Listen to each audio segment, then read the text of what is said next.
All right, everyone, good morning. I guess if I turn my notes right side up, it would help, wouldn't it? Bear with me this morning. We just sent Garrett off. I think I was trying to count how many times this kid has left home, and I think this is it's either number 4 or number 5, depending on how you count it.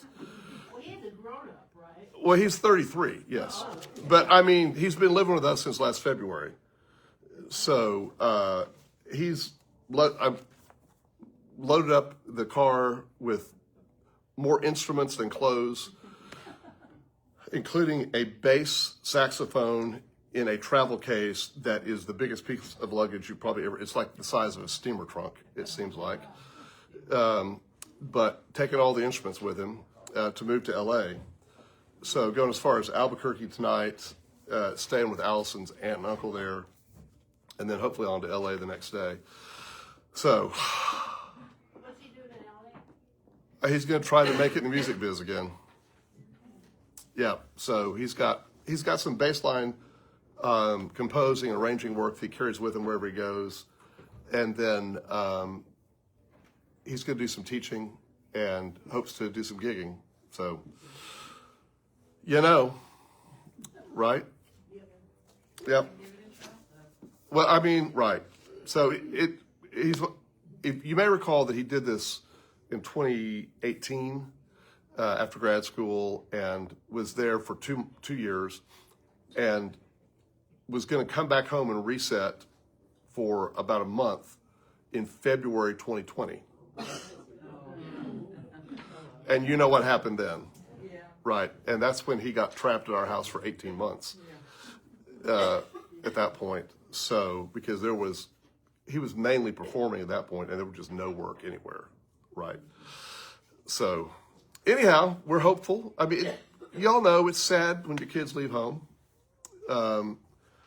But I told Allison this morning, I'm also hopeful, so lot to be thankful for in that.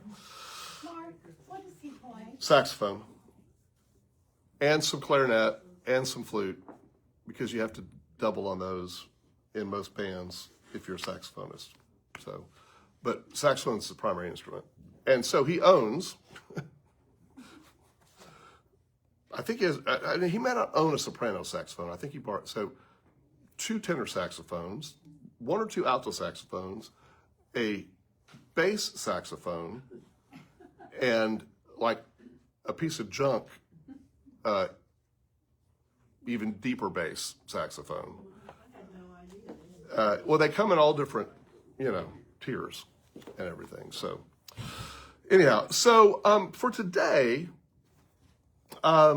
back 2 weeks ago when we did our Ask Me Anything session, I can't remember who it was, but someone asked me if I would say something about Mormonism. That we could I explain Mormonism to you? And I've done this in the past, but it was probably when Mitt Romney was running for president. Is probably when it was, right? And look where we are now. I mean, people were so afraid of Mitt Romney because he's a Mormon. Okay. I know JFK because he was Catholic. Well, right. Yeah. I mean, that was a big, JFK, and I've told you that story before. One of the reasons JFK got elected was the editor of the Baptist Standard had written an editorial against papists, including Kennedy, that if he were elected, and the Kennedy campaign reached out to him and converted him to see that Kennedy would be a good choice. Now, again, you got to remember that's a time when Texas was a Democratic state, and so things were different then, right? But the editor of the Baptist Standard was, and there's photos in the Standard's archives of him sitting on the porch. I think, of him. He's in the Oval Office with Kennedy after he's elected, and when Kennedy was assassinated, he was one of the few clergy invited to the funeral. So, But he wasn't even clergy. He was one of the few journalists. He was not clergy. So anyhow, so I want to talk a bit about Mormonism, and it's probably going to take 2 weeks to do this, unless we do the speed talking thing, which I'm not known for in here. Yes. I remember when you did that, and I was so frustrated because what you did was you told about the history. You went way back and you spent all this time, but you did not end up talking about what they believe right now, about that. And that's why we're going to do it in 2 weeks, Thank you. at least. That's what we want to don't give a flip about the history. Well, so here's the problem. You got to understand the history to understand the theology. Yeah, so today's going to be mainly history, but we're going to hint at some of the theology. Next week will be all about what Mormons believe, right? Now, I need to say up front, just so you know, the term Mormon is considered pejorative these days by those who are members of the Latter-day Saints Church. The preferred term is Latter-day Saint. I'm going to use Mormon because it's just easier. It's just easier to say, and I don't think it's a slight on anyone. So much of the LDS Church, and this is the other shortcut you'll hear used, LDS is short for Latter-day Saints. So much of what they're about has been marketing. And the naming is part of the marketing. So we still have, for example, the Mormon Tabernacle Choir. Which, now again, to remember how messed up I am from childhood, right? Going to a Southern Baptist church in Oklahoma, watching Oral Roberts on TV every Sunday morning before going to Southern Baptist Church. So we have Pentecostalism on one hand, Davy and Goliath claymation, right, which is the Lutheran Church, right, and then listening to the Mormon Tabernacle Choir all the time because they're a great choir, and cultured people listen to the Mormon Tabernacle Choir. Charlotte? Right, but I have to say Bob's mother was Mormon, and so he was raised by a Mormon mother who didn't have a clue what they believed, and a Methodist father who wasn't active. And thus he's a Baptist. And he thinks he was taken to the chapel, the Sunday school, and the Bible school on military bases, and he believes they were all taught by Baptists, but then he married one. He believes that. So in this, I'm going to preview some themes that I think are really important in this. One of those is, I gotta get this text message off of here. Okay. It's going to drive me crazy. One of those is, whatever you think about Mormon theology and practice, they are a recognized religious body in the United States who have suffered tremendous persecution. And if anybody ought to be advocating for the separation of church and state, it ought to be the Mormons. And sometimes they are, and sometimes they aren't. Just like if anyone ought to be advocating for separation of church and state, it ought to be Baptist. It's our birthright. It's where we've come from. We were the persecuted minority before we became the dominant majority. And the problem with the LDS Church, particularly in Utah and parts of Nevada and some other Mountain West states, is they are the majority there. And it is a very different feel to live there than to live here, because the privilege culturally gets assigned to the LDS Church, not to the Baptist. I recall one of my early assignments as a reporter in Baptist Life was I went and spent about a week in Utah interviewing Southern Baptist pastors and church planters at the time about their work there and how very, very difficult it was for Southern Baptists to be making an inroad in this land of Mormonism. Because, again, unlike anything we've ever experienced here, the Southern Baptists were not just a minority, but a vast, vast minority. Now, what's happened since then is even Utah is much more secular than it used to be due to inward migration, due to people moving around, due to business and all this. And, Charlene's point, just as there's a whole bunch of Baptists who don't know what Baptists believe, there's a bunch of Mormons who don't know what Mormons believe, right? And sometimes they are cultural Mormons and not devout. And, name a religion and you know someone who's like that, right? There's tons of people who are Catholic or Jewish who are non-observant. But if you ask them, what's your religion? They'll say, oh, I'm Jewish, or I'm Catholic, or I'm Mormon. So what we're going to be talking about this week and next is sometimes stuff that even people who are in the church do not know. Yes? Well, let me add one thing before we even get going. I worked for a Mormon family that owned an apparel company here in town for 6 or 7 years back in the 80s and early 90s.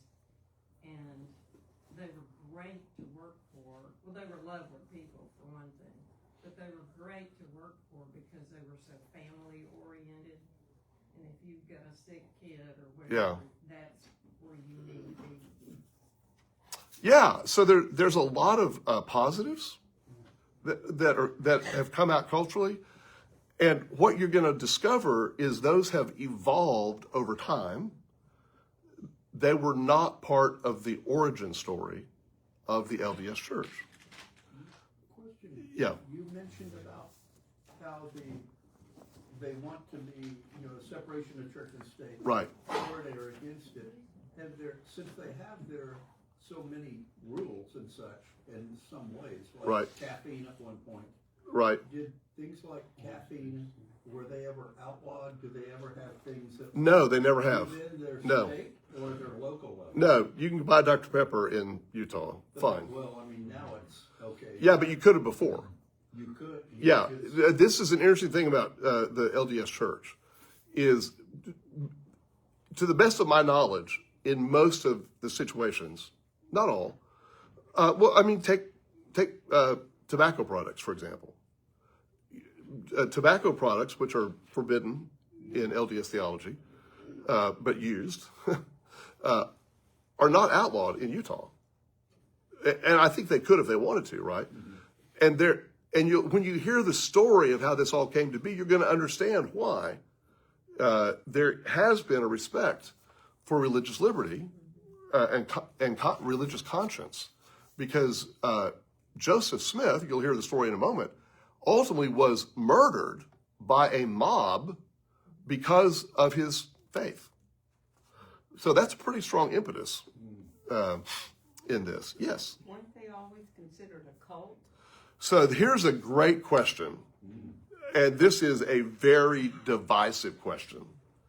Is Mormonism a cult? Okay? According to Southern Baptists, yes. According to other groups, yes. Your definition of a cult. Well, there's the rub. What is the definition of a cult? So now, leaders of the LDS Church do not like being called a cult for obvious reasons. They're not like Jim Jones. One of the key definitions of a cult is you have a central leader who everyone worships and follows to a fault, right? And while that has been true in Mormonism, it's a little more diverse and diffuse today, because you still have the Council of the 12. You have these groups of leaders, and yes, there's one head of the LDS Church who has supreme, almost papal authority, right? But you could make the case, I'm not trying to make it, but you could make the case that if you're going to call Mormonism a cult, you're going to have to call Catholicism a cult. Because look at Catholicism. One centralized leader, everyone's expected to follow. Now, it doesn't actually work that way. This is not Jim Jones handing out Kool-Aid most of the time. And so we could have an all-day seminar on is Mormonism a cult? And we could hear left, right, and center on that, up and down. And it's really one of the questions that, to Jim's point, comes back to how you define the word cult. Now, a lot of times, a cult is anyone who's doing something that I don't believe in. I mean, it's the exclusion of me. Everything else is cult, right? I'm not in a cult. You're in a cult. But yet, there are some very clear standards for groupthink in a cult. And one of the interesting things that's happened over my lifetime, at least, is Mormon thought has become more diverse than it once was. Now, again, I'm sure like many of you, I mean, growing up in Oklahoma, I had never, ever met anyone who was Mormon. I never in person until I moved to Albuquerque my senior year of high school. And in New Mexico, you have a small contingency of Mormons that have sort of, it's crept down from up north there. And so that was my first real exposure to this. And then, of course, through my career work, I've run into a lot more folks along the way and had a lot more conversations. But I need to say very clearly, I am not holding myself out as any kind of expert on Mormonism, which is why I have a ream of notes here I'm going to be referring to all along the way. And if you ask me a question, I'm probably going to dig in here and find it, right? Because I've not memorized everything. All right? So I want to set the context because Mormonism is one of the newer religious movements in America. And it is a uniquely American religion that has gone worldwide. So there are more Mormons today outside the United States than inside the United States. And I don't know if this statistic is still true, but for a long time, Mormonism was the fastest growing religion in the world. Now, doesn't take a lot to figure this out because of the missionary work, right? And around here, we say, oh my God, here come those Mormon missionaries on their bicycles. I don't want to talk to them.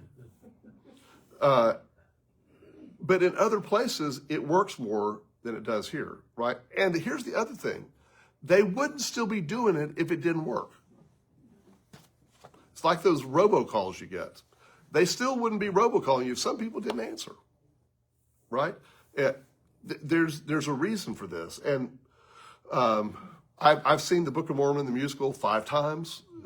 So most everything that's not true. So here's the stage I want to set on this.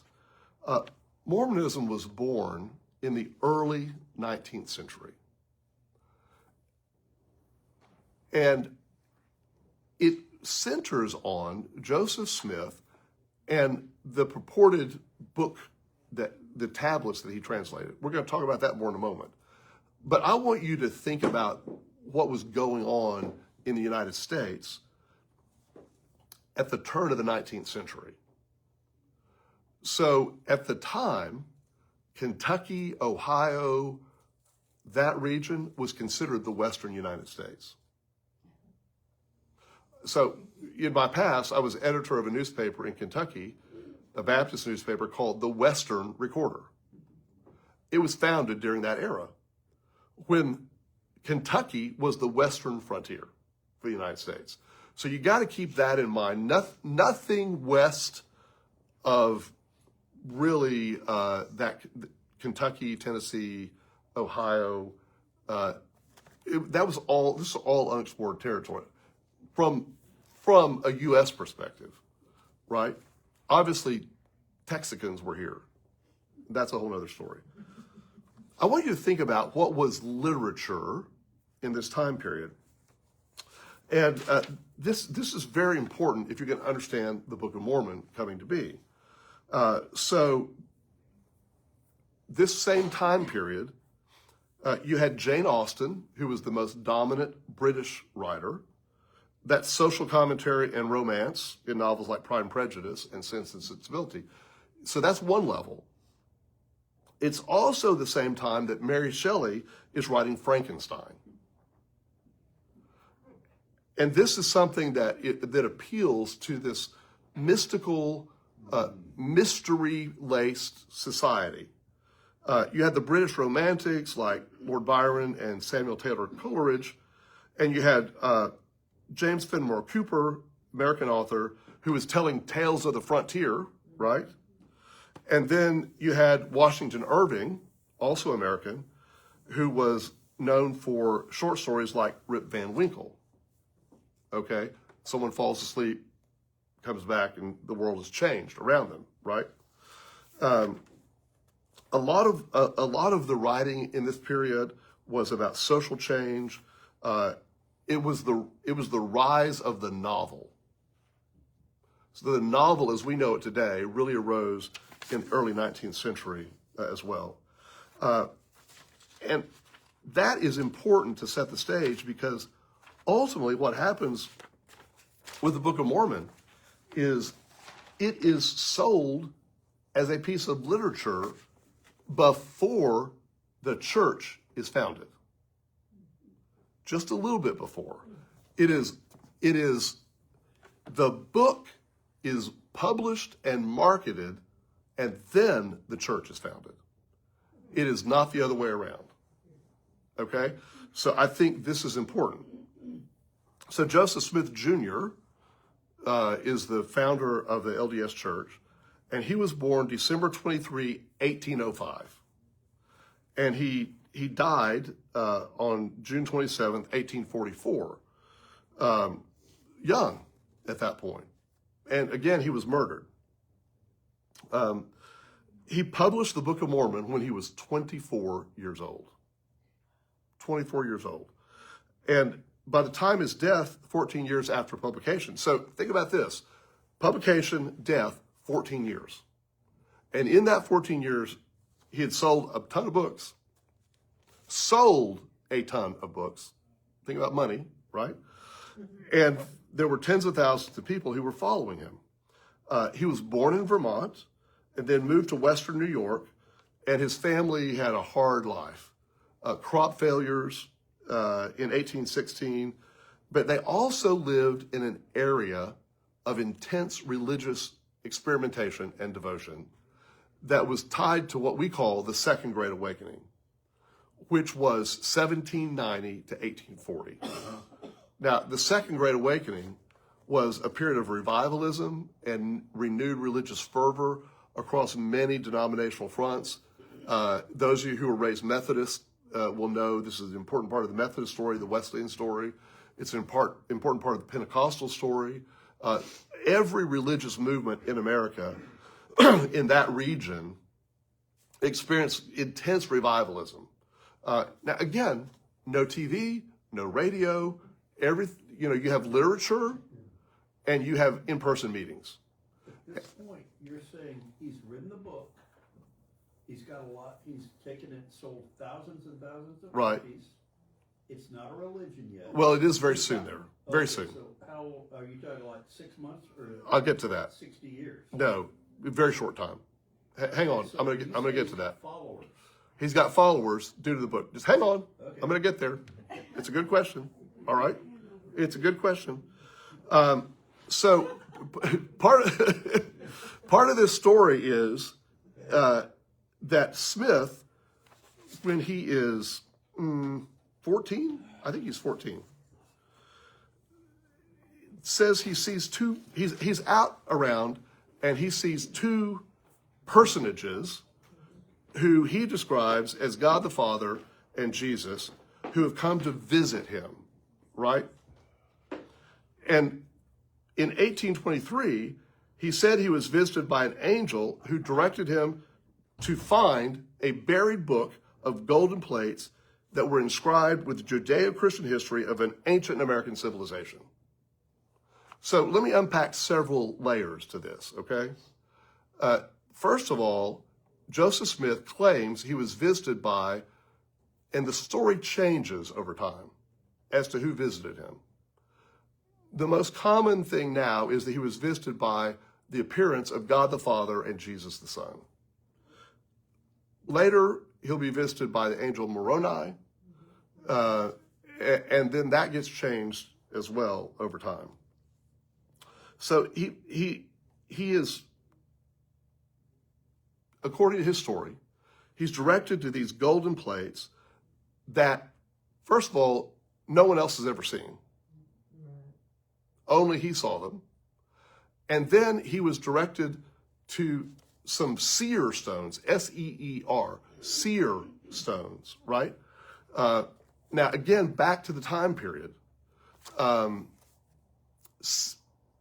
The idea of being able to see things through divination was very popular at the time. So amid all this revivalism, that area of New York gets described by a later writer as being burnt over with religion.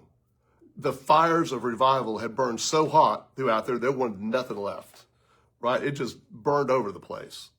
So this is the context in which Joseph Smith, whose family has been Presbyterian, by the way. And when Joseph Smith is out on this walk and he's visited by these visions, he says he was out trying to decide whether the Presbyterian church was the right church to join or if he should join some other church. So there's a bit of this story that has to do with American denominationalism as well. And according to his story, he's trying to decide which of these, in the midst of this revivalism, which of these is the true church.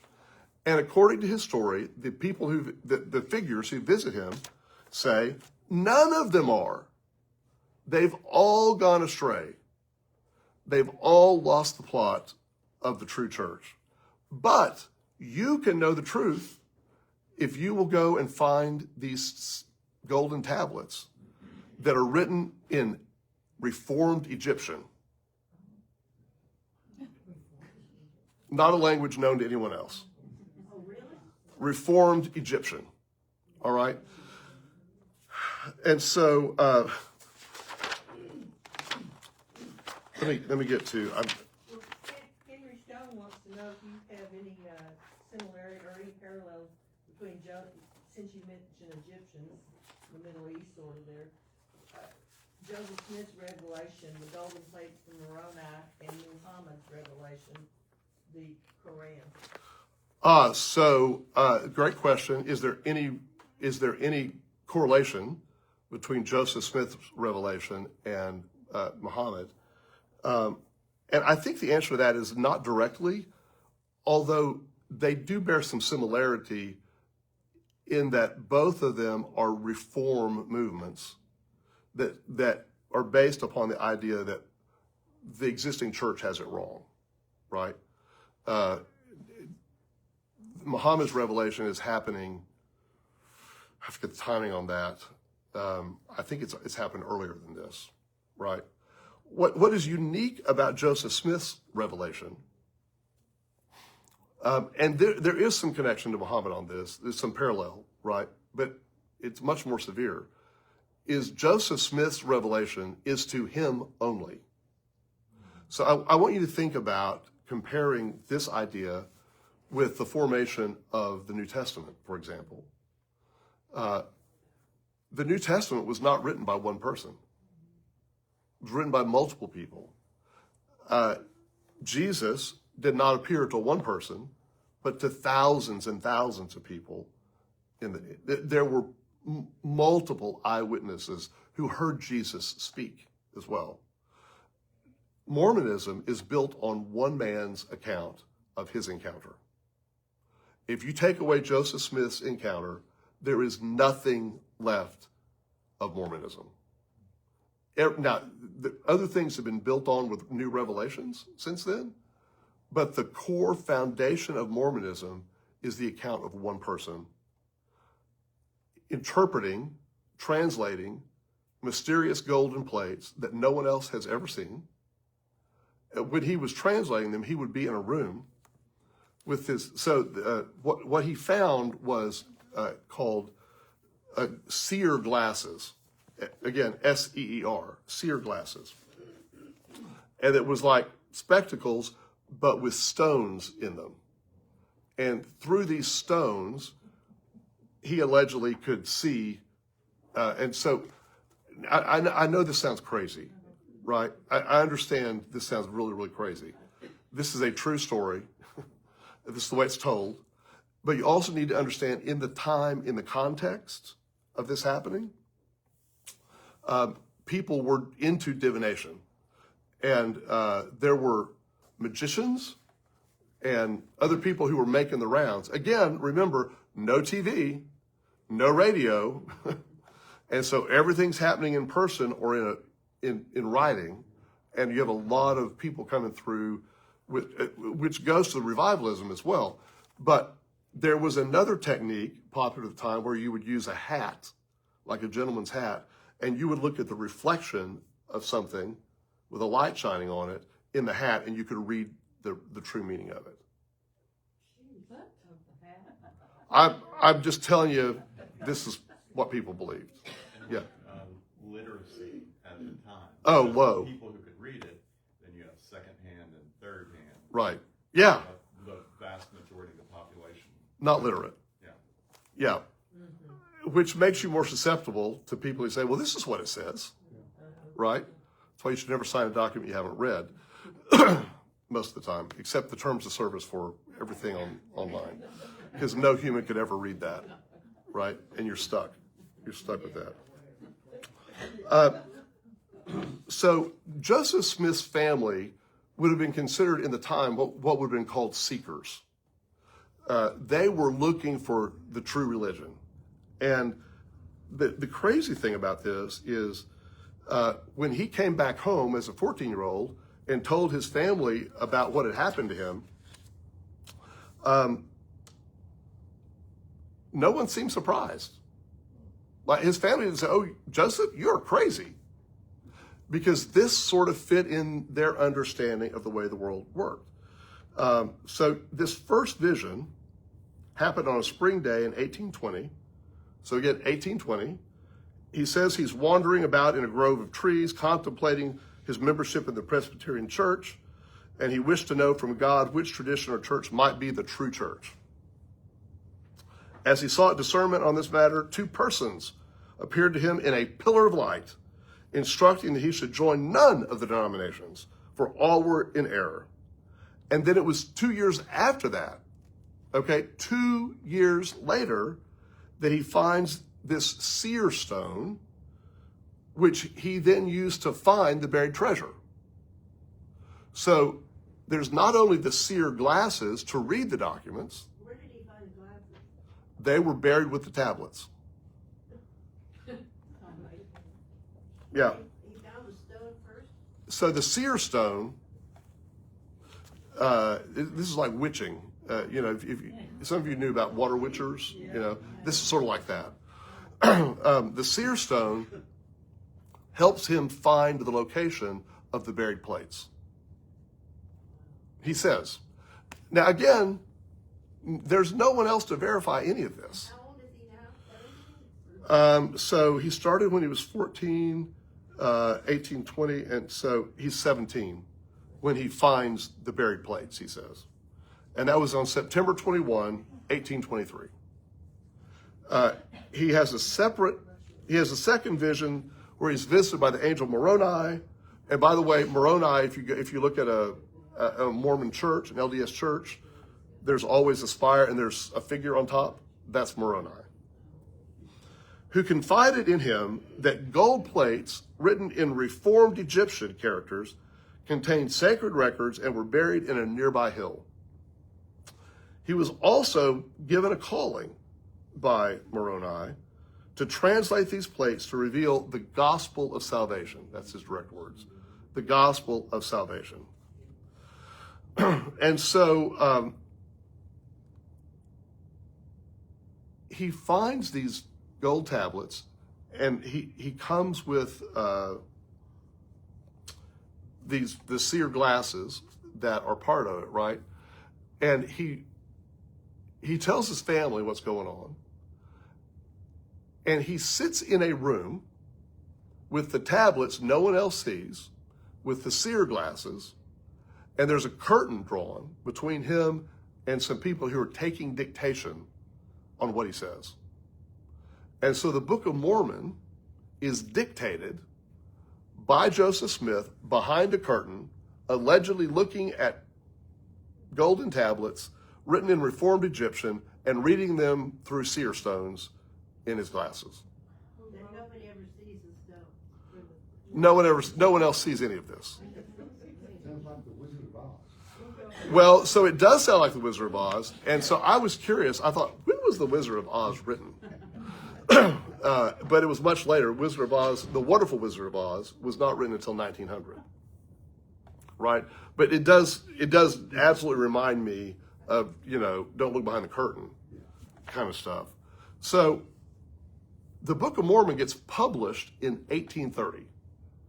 And in this book, I have a copy, and some of you may have read some of it. It recounts the history of an ancient Near Eastern people and their settlement in America before the time of Christ. It tells the story of Lehi, not Nehi, that's a soda, who allegedly escaped Jerusalem before the Babylonian occupation in 587 BC. And out of his lineage arose two tribes, the righteous Nephites and the evil Lamanites. And Jesus ultimately appeared to these two warring tribes in America, where he preached the Sermon on the Mount to them, like a repeat performance, and created peace among them. And then 3 centuries later, struggle broke out again, and the Lamanites triumphantly destroyed all the Nephites except Moroni, who was the son of Mormon, the character named Mormon. And Moroni, building on the history recorded by his father, added his own account of the final battle, noting that in time, the Lamanites forgot their genealogy, their Hebrew roots, and their encounter with Christ. And, wait for it, from them, the American Indian is descended, carrying no memory of the sacred history. And that's the end of this book that's called Another Testament of Jesus Christ. So the book is about 660 pages, and it tells the history of the God of Abraham making accommodation for the presence of God in the Western Hemisphere, reconciling the presence of Native Americans with the lineage of Abraham. The Native Americans are essentially the lost tribe of Israel, right, that came over here somehow. And what happens in the Book of Mormon is that it offers a harmonization of many of the religious and cultural trends that were discussed in the 19th century. And it appeals to historical evidence with an urgency that seems to resonate in the time. Now, again, we hear this and say, my God, this is crazy, right? Put yourself in that time, in that place. Again, a lot of illiterate people, a lot of religious fervor. People are believing crazy stuff, right? And here comes someone who offers what they believe to be a convincing story about the harmonization of some of these unanswered questions about world history. How did the Native Americans get here, for example, right? Well, here's the story. They're the lost tribe of Israel who came over. There is zero historical evidence for any of this to be true. You will not find evidence outside of the LDS Church for any part of Joseph Smith's story. I realize I'm jumping ahead, but so do even halfway intelligent Mormons today do a lot of what we kind of do with looking at the Bible as a teaching tool and just go, I like what the church does today, they're doing a lot of good things, all that other stuff, just blah, blah, blah, blah. So I think there's 2 or 3 ways this is approached. One is what you said. The other is I don't understand it, but I've got to accept it by faith, and I'm not going to question it, right? And then there are also just the true believers. I think those are at least 3 categories of people. But here's the thing that I want to emphasize over and over and over again. Outside of the LDS Church, there is no historical evidence for any of the Book of Mormon story. It is uniquely theirs. Not one single piece of pottery or shard. Nothing. There's nothing. Right, we have the Dead Sea Scrolls, nothing. There is nothing. Nothing. And this is a great point. So for Scripture, for the New Testament, for the Old Testament, we have multiple fragments, right? Again, the Book of Mormon is created out of whole cloth by one person who claims to have discovered golden tablets in an unknown language that he alone could interpret. See the problem? Didn't Smith also claim that he reburied the tablets? Yes. But he forgot where they were? That's right. That's what he buried them again and forgot where they were. Right. Are we up to speed so far? Yeah. I lived in western upstate New York in Rochester for a while, and one summer we went to see the portrayal of this. I think at Canandaigua. Okay. Which was just south of Rochester. Yeah. It was like a reenactment Yeah. of It was a play, like, the Passion Play. yeah, or it's the canyon up in Texas. Yeah. So was the play about Joseph Smith? Yes, it was. Yeah. Yes. Two things. One, you mentioned that he was looking for the Presbyterian Church, and he was told that all denominations had gone away, and about cults.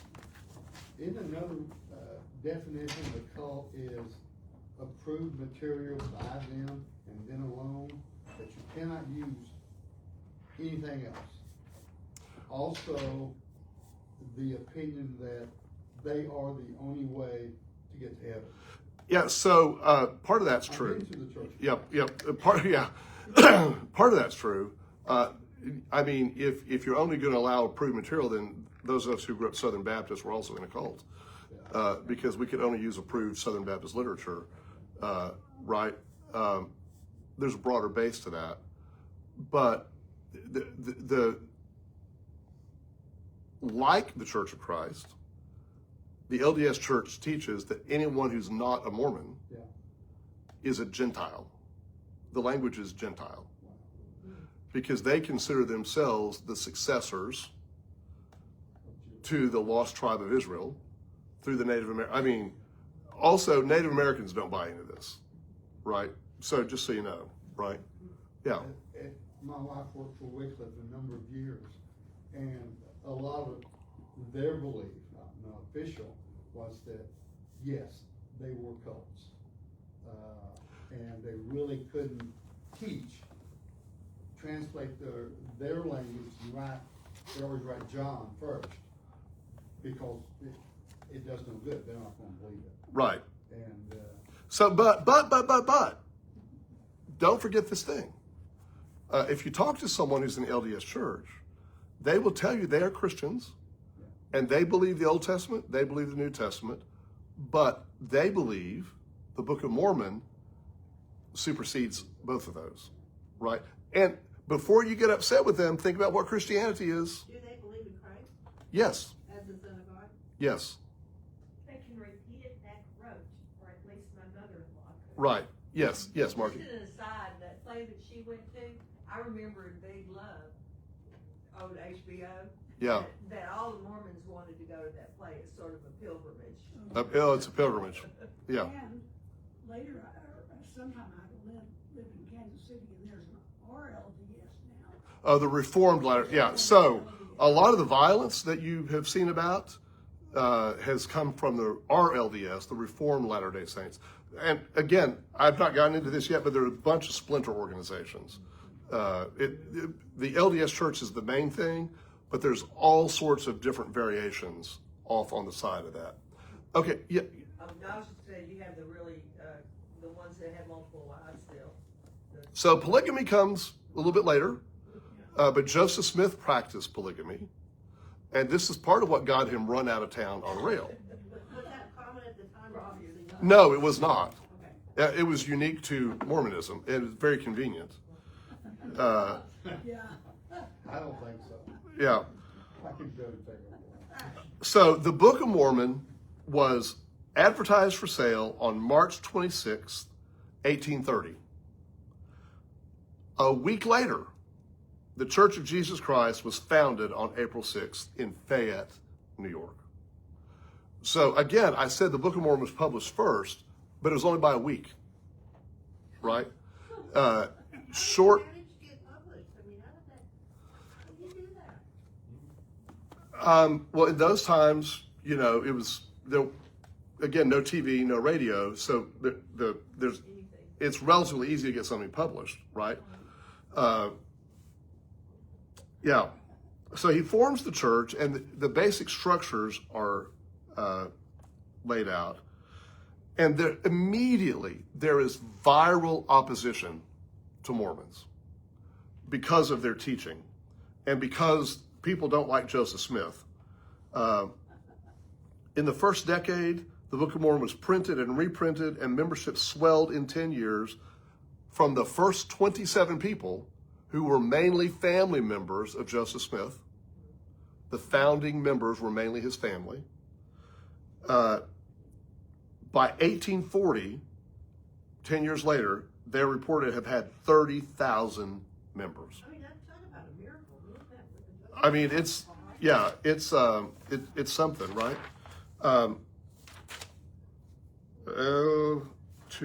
Here, my page has got turned.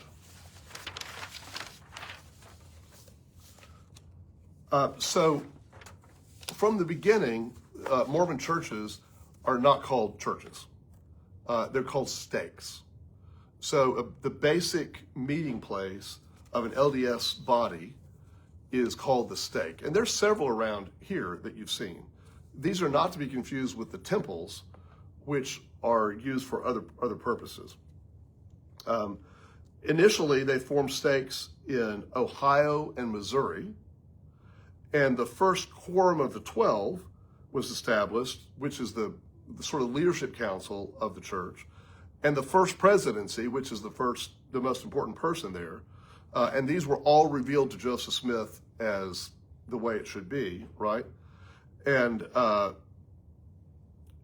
Joseph Smith continued writing, and he offered a Bible translation called Visions of Moses, the Book of Abraham, and the Word of Wisdom, and a Book of Commandments. The Word of Wisdom you'll hear quoted a lot in LDS churches, right? And early on, from the beginning, they started their missionary work outside the United States, and that became a hallmark. Joseph Smith's father, Joseph Smith Sr., was ordained as the first patriarch to the Church of Jesus Christ of Latter-day Saints, and he instituted the practice of patriarchal blessing. So this father figure in Mormonism comes from Joseph Smith's own father. Okay? The contempt for the church was fast and furious. As early as 1832, that's 2 years after the church was founded, Joseph Smith was tarred and feathered, and he kept moving ever westward in search of a safe religious environment. They established outposts in Ohio, Missouri, and Illinois, where they were harassed, arrested, jailed, beaten, and driven out. Here's a quote: the early strength of anti-Mormon sentiment and its long endurance are difficult to understand and explain. This is all the more difficult when reviewed in the context of a nation whose prevailing myths and ideals call it to religious freedom, tolerance, and pluralism. We can point to some factors that contribute to the practices of Mormon bashing, as it has sometimes been called. This emerging tradition stood from the outset beyond the broad consensus of Protestant thought, always outside of that. It experienced the kinds of condemnation reserved in early American life for Roman Catholics and Jews. Back to the other.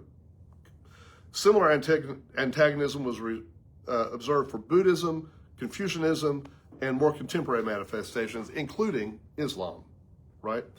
Although an American-born tradition, Mormonism did bear for some, a distinctly foreign and threatening air. And the Book of Mormon itself is rejected. by the larger public, by intellectuals, by the academy, on theological grounds. Editors, civic leaders, scholars warned that the book was a dangerous mix of folk magic and chicanery. This fomented opposition to the book and the church. And Smith was denounced as an uneducated charlatan and an entrepreneur. I mean, think about it. He's making money off this, y'all. Follow the money. And so there was huge opposition to the church. And the teaching that the rest of the church, all of Christianity has lived in apostasy since the early centuries of Christianity, is just intolerance, is perceived as that. And then calling themselves saints and everyone else Gentiles didn't help matters any, right?